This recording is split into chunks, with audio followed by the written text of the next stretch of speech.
welcome back to the channel, man. Thank you guys for tuning in once again, man. Really do appreciate it. Like, share, and subscribe to keep that up. We will keep cranking these videos out. Today, this is a highly anticipated video. A lot of people have already seen, I think we're up to like 18,000 plus views on our Sidewinder kit on the Evo 10 full installation video.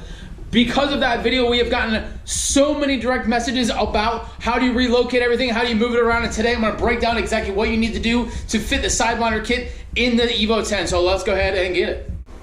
All right, guys, as you can see, the car is halfway apart right now. This is not for the relocation video, but rather just to update you guys, if you didn't already know, we're finally pulling out the engine out of this car to sleeve it, do a piston rod combo to match the fully built head with our Sidewinder big turbo kit. We've been running low boost on this, around 25 pounds, and around 600 wheel horsepower for 2 to 3 years, around 30,000 miles with that, been having an absolute blast with it. And finally, we're taking it back out, we're sleeving the engine so we can turn it up over 40 pounds and hopefully be somewhere in the 800 range wheel horsepower with this car. Super excited to do that. In the meantime, we'll also be doing a video of how to remove your transmission out of the Evo 10, which will be coming up next after this. But again, today, like I said, guys, we had that last video installing the Sidewinder turbo kit front to back, exactly how to hook it up, how to do your wastegates and everything. Today I'm going to show you guys what you need to relocate, what you need to move, and I'm also going to include one of the tricky ones here is what size line you need for return lines and feed lines for the actual turbo. I get a lot of messages about that. I did not include that in the Sidewinder install video, so we'll do that in the relocation video today. So let's go ahead and jump ahead. Let's go ahead and get it. All right, so as I mentioned, guys, everything is pretty much getting pulled out. I took the entire turbo kit off the back already, changed my nice valve cover out for the old plastic one so it doesn't get scratched up, took my intake manifold off and everything. I want to make as much room as possible. You can see I already started looping some things up with different colors in here to color coordinate myself so I don't get mixed up. And now this is all done. We have full vision here of exactly what you guys need to move and how to get it done. As you can see, a lot of stuff is wrapped here. Before we start talking about what you need to relocate and wrap here, let's talk about the heat shields first, okay? There's gonna be 3 different heat shields that I have personally done, okay? Starting with the first heat shield, we're gonna talk about this one right here in the back. This is the one, if you guys have seen that turbo manifold, it comes up right here and it gets super, super close to here. You have this flame retardant like little padding right here, as you can see, that I have cut out that section and made a heat shield for right here. I did that because the manifold got so hot there, even when mine was wrapped, it still ended up basically melting a hole through it on the dyno day one, so I had to build a heat shield for this. If you guys are curious, like, how do you build this heat shield, what's going on? You do have a bolt here, and you have a bolt right here that you can actually use that are already in place that you'll be able to drill holes into your heat shield. This is a custom one getting done right now. This is how you make this one.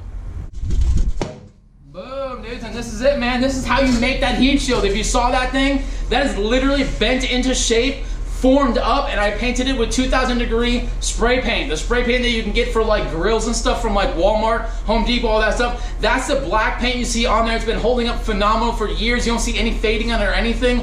2000 degree paint, more than enough what you need. The actual metal though is something of this nature. Now this is the little panel that goes above your stock exhaust in the back over there, okay? So I took this one off. Obviously I'm not using this, but this is the same material as I used for this. That one is the stock turbo manifold, has a heat shield that goes over it. Stock turbo manifold heat shield. I took it, I cut it up, bent it into shape, and then putting it on this wall here, bolting it here and here, took it back off after it was already shaped, sprayed it down with that 2000 degree thermal paint, and that is that. That is how I built this heat shield.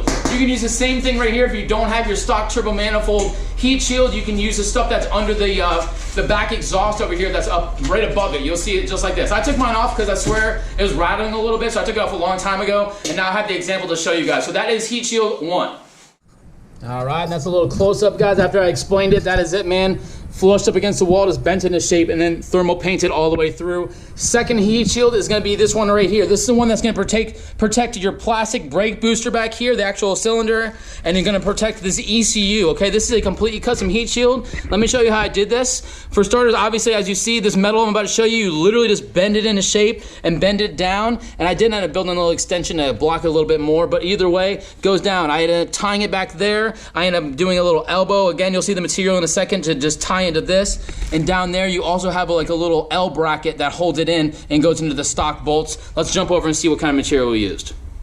All right, dudes, and this is a couple of the pieces that you're gonna need for this heat shield. This is the second one. protecting the computer and the brake booster. For starters, you can use anything you want, but this is what I use today. This is going to be 22 gauge steel sheet, okay? This is a 22 gauge. That's pretty thin here. As you can see, it has some flexibility, but does not bend by itself and stay. So you will have to like clamp this in between two things to give it nice creases. As you guys saw already, mine does have like an L here, an L going out, and an L going back there, okay? So I had to make those measurements first just by cloth tape, measured them onto this is not a full sheet on here, and then I dremeled the pieces out. It is thermal black painted, just like the other with the 2000 degree regular like oven spray black paint you can do, but I also took truck bed liner, spray paint can stuff to give it a textured look, kind of like powder coat, to make it really nice and clean. So you guys will notice it does have a nice clean texture to mine, but do to each their own however you want to do it. So you will measure that out, just like I said, each person will have a little bit slight variance there, bend this thing up, cut it up, the whole deal, and then thermal paint it. I did want to make it very stable though. As you guys can see, this thing's stable as a rock, okay? So I have a little L bracket up on the top and an L bracket on the bottom. Okay, so what I ended up doing for the L bracket on the top was getting a thin piece of aluminum just like this. Again, Lowe's, Home Depot, whatever, they all carry the exact same section to everything. I ended up taking a piece of aluminum, and as you can see, this stuff bends super easy. I cut a small piece about this big, bent it in half, and drilled a hole onto the top, and then I ended up being able to bracket to one of the stock bolts right here that's on the computer already, so it's super, super stable. Down here on the bottom portion, again, I'll show you guys in 1 second a close-up up here, but down there, I don't have another piece of it, so I can't show you, but there are these L bracket pieces that you can buy from Lowe's, same section again. These already have pre-manufactured, pre-holes in them, so you just have to cut the length of it. You have two stock bolts that go down here near the ECU, again, I'll show you in a second. You can bolt those things right into that, bolt it hole right through the side of your bracket that you've already made, and now this thing's stable as a rock. The bottom is stable, the top is stable. It's a legit nice heat shield. And then in the very back over here, I just took a zip tie actually and tied it, or maybe a cable tie, and tied it to one of the hard lines in the back just to give some extra stability here. It has done phenomenal protection for the ECU and 100% protection for this plastic brake master cylinder in the back. That's how you get it done. Let me show you guys close up and we'll get to the third and last heat shield before talking about how we gotta move things around. Alright guys, and there it is. As I said, you do have to bend it up to each their own over here. So I did the little bend here, bend here, bend here, and then around the corner, so a little cable tie there. And these are the ones I was talking about. So one is bolted here, one is bolted here. The top L bracket with the little aluminum sheet, as I said, is built like that. And down there, you might be able to get a better vision on it just like that. That's one of those little L brackets, stock bolts right there that I went into, and then on the side I just had to drill those two little spots right there to hold it, and that way this thing is super stable, blocks that up 100% perfect. So we've done that one. Now let's get to our third one right here. All right, guys. Now, third and final heat shield that you got to make here, and then we'll show you how to wrap and relocate everything.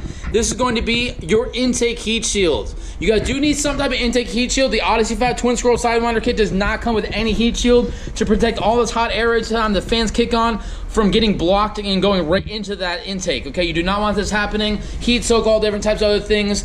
This is why you gotta have it, okay? So I'm gonna pull this one out to show you that I did have to modify this to fit the upper intercooler piping in a second, but this base is gonna be for a Driven Fab system here. So this is a Driven Fab heat shield. You can probably use some other brands. I know you guys are most likely rolling your eyes right now because Driven Fab is so difficult to get a hold of and deal with, but I was able to get one from them, and this is the one I modified. Let me pull it out and I'll show you guys how I got that done. Okay, so here's the close-up of the intake heat shield. As I said, guys, this is a modified intake heat shield. I did get this one from Driven Fab. Good luck getting it from them because they're a pain in the butt. You may have to source out another company, but at least you'll get the gist of what you need to do to make a heat shield, because again, you don't want to be heat soaking your car all the time. You need to block out hot air in some way or another.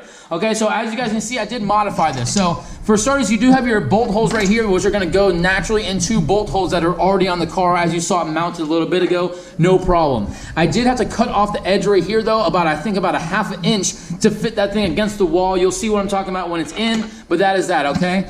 Second modification you will need to do, as you can see, it has 3 little layers here, 3 little curves, okay?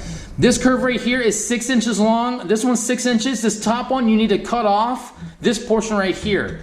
6 inches, 6 inches. This is 5¼ inch. 5¼ inch going across the way. So the top portion right here will be full 5¼ inch. As you can see, there's a little slant angle right here. So before the slant angle is 6 inches, 5¼ here. So measure off 5¼ measure off, not even your 6, and draw an angle before you Dremel this piece off 1 inch down. So this is 1 inch down from the crease right here. Here's the crease, 1 inch down right here is where it starts. So 1 inch down, going at an angle, you should meet up at your 5 1/4 here, 6 here, 6 here, your 2 bolt holes naturally. You cut off the little edge like that, and that is it. I did go back, mind you, and I did sand this thing down after I dremeled it off. I took some more of that black thermal paint, or the truck line bed paint right there, taped it off and painted it, and that way it's nice and clean. You guys can't even tell that it was almost ever cut at all. If you look really close, you can see there's a little bit of an edge to it. You don't see it, especially in the car. But that's how you get it done. Hopefully you get the Driven Fab 1. Worst case scenario, you get another one and modify it. But that way this upper intercooler piping goes right past that area now and clears it 100%. That's how you get it done.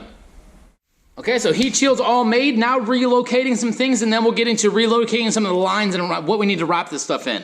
So the 2 pain in the butt relocation things are gonna be right under this. Right under the heat shield, as you guys can see. First thing I'm gonna point out is gonna be your Grimspeed 3-port boost controller.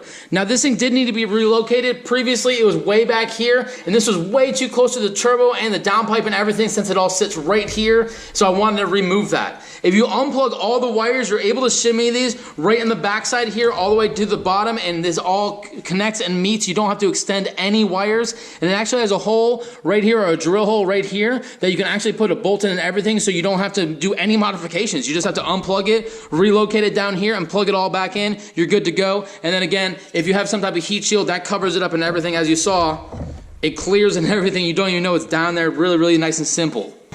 The second most pain in the butt thing that you're going to be relocating is your battery terminal box. As you can see, mine is mounted now down here. Usually it's red. I did paint mine black to make it nice and smooth here so you don't see it. And it is just bolted, mind you. It's just bolted to this little frame thing right here that it used to sit on. Before, as you remember, your battery terminal box sits right here. Again, super close to the turbo, super close to the manifold, or I'm sorry, the downpipe, all that. Way too much heat exposure. I didn't want to risk melting anything, so I moved it down here. It has worked very, very good down here, and there's one thing you need to do to modify it to make that happen. First thing you're gonna do is you're gonna have little spot welds. You're gonna have 4 little spot welds holding in that metal bracket it sits on. Just drill right through the center of those things and you'll be able to get that metal bracket right off, toss that in the trash. After that, you're gonna have the actual plastic portion. You can take that and relocate it right down here after you disconnect it. So disconnect all the wires out of it, relocate the box down here. You're gonna be able to shimmy all those wires just like the boost controller down through the backside, and they plug right back into the box, no problem, plug and play. You don't have to extend any wires for that portion. You do have to do one modification, which is extending the power wire. Again, all the front terminal ones fit perfectly fine after unplugging them and shimming them, but the back one that fits in the back here is going to be for the battery source, your main battery cable. That one's very short. It stops way back here, so I actually extended mine with an 18-inch extension, okay? I got one made. I actually found a company off eBay. You can find other places you can make one yourself. You need an 18-inch extension for the battery. I shimmied it right back under the computer, right back in here, plugged it in, and that's the only thing done. 18-inch extension wire for the power source. The regular ones plug in normal. The boost controller, after relocated and shimmied down with the plugs unplugged, go back normal, and that is that. Now let's go ahead and jump back over here, guys, and show you this cluster over here of what we're wrapping this thing in and what you guys need to move around if you want to keep your heat and everything else. All right, guys, so now down to wrapping and relocating some of the lines back here. Now, I've gone through multiple different types of wrap, guys. I'm telling you, this stuff is the jam right here. This is the Vibrance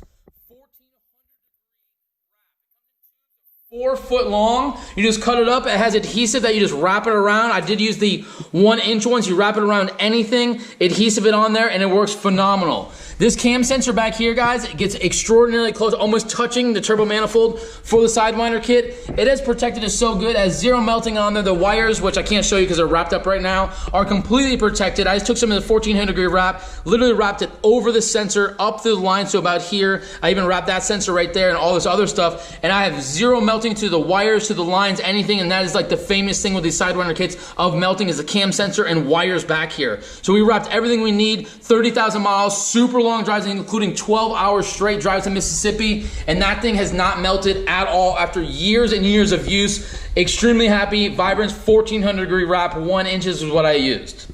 Now that you know what we're wrapping these things in, let me show you some of the lines that we're moving around and how we did it.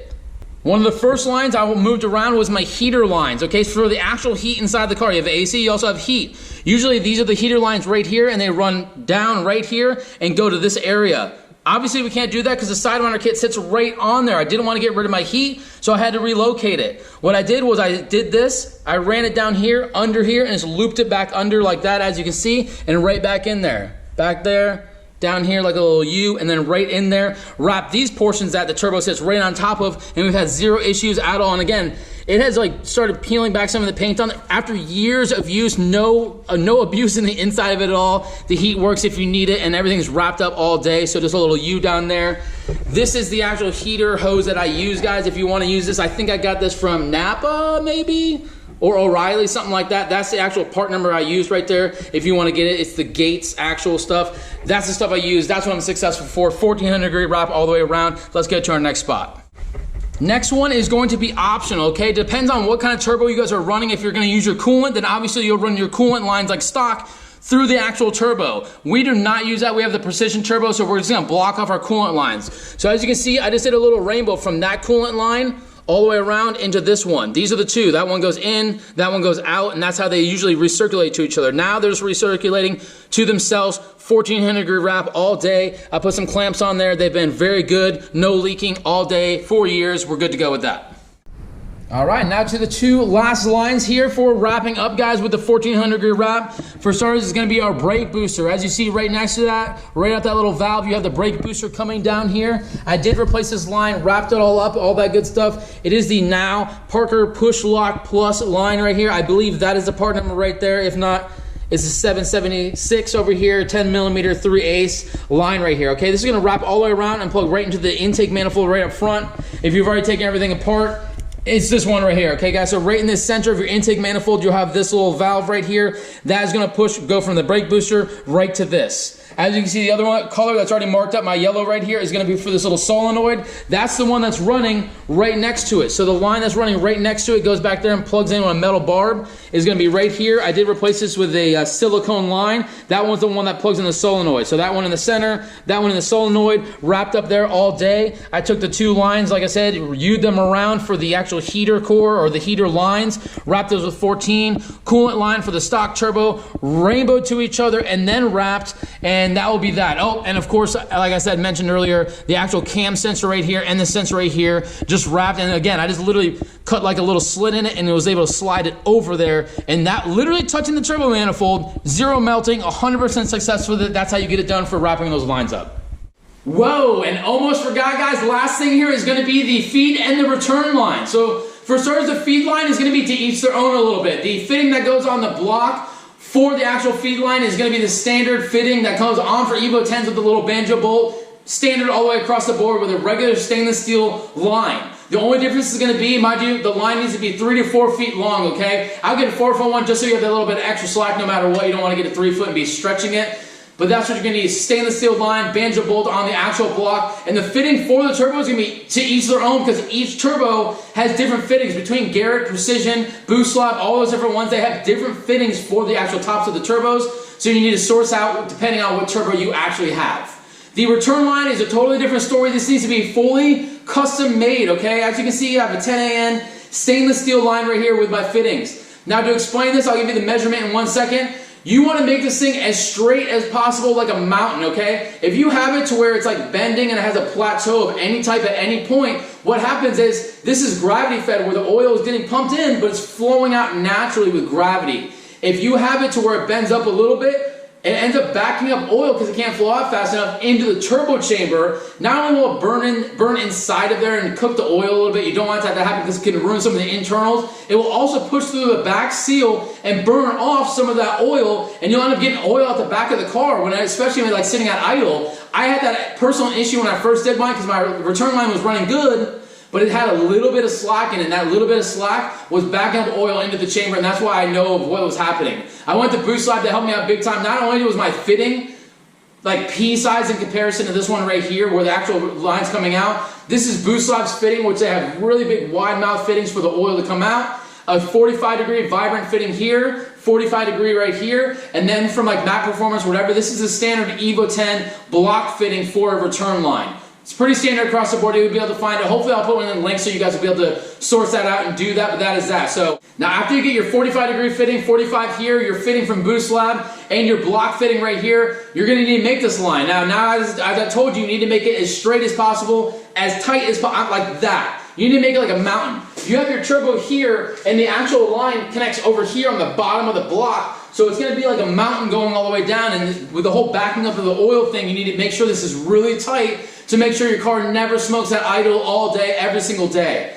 That being said, your roundabout estimate measurement is going to be about 18 inches from black edge silver where it meets to black edge silver. Now I do understand that goes into the fitting over here, so it's going to be a little bit longer, so you're going to cut it probably 22 inches or something like that, press it in there, but the final fitment after it is connected should be about 18 to 18 from this spot to this spot all the way across the board. It should bolt up there. It should be like a mountain, tight as hell all the way across there, and you'll have zero problems with this smoking. Return lines there. Everything else is relocated. Everything else is moved. All the heat seals are made, guys. I hope this video was very informal with a follow through with that Sidewinder kit. If you haven't seen the Sidewinder kit get installed, check this video out later. You guys can see that thing fully get done, and hopefully you guys can get one order to give you the confidence to get something crazy done like this. If it was useful, guys, please do smash that like, share, and subscribe button. All of them at the same time, a little bell notification for the next video coming out, and we will see you in the next one.